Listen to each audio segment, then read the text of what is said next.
ইমাম সাহেব যদি জোহরের আগে 4 রাকাত সুন্নাত না পড়েন, তারপরেও তিনি জোহরের ফরজের ইমামতি করতে পারবেন।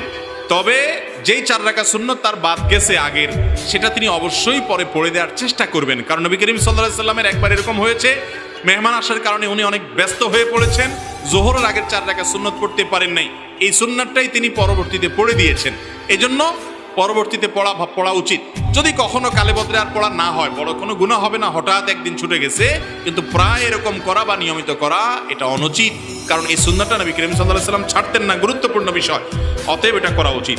কিন্তু এর মানে এই না যে সুন্নাত না পড়লে তার ইমামতি হবে না। সুন্নাত না পড়লেও কি হবে? ইমামতি হয়ে যাবে।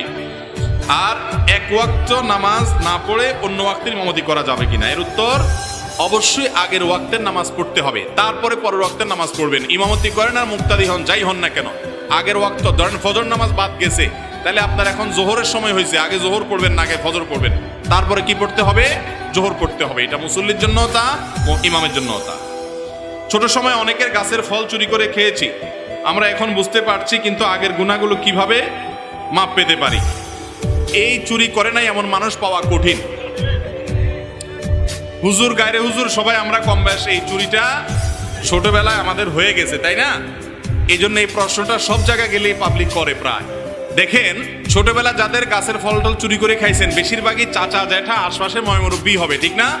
কারণ আরেক গ্রামে করে তো যা চুরি করেন নাই। তো এই জন্য কারো সুপারি চুরি করে বিক্রি করে ফেলছেন, কারো ডাব চুরি করে খাইছেন, এগুলা ওই মুরব্বীরা বেঁচে থাকলে যা মাপ চাবেন। মাপ চাইলে কোনো মুরব্বী সাধারণত মাপ না করার কথা না, ঠিক না? ঠিক। এত বছর পরে যদি মাপ চান, চাচা মিয়া ঠিকই মাফ করে দিবে। আর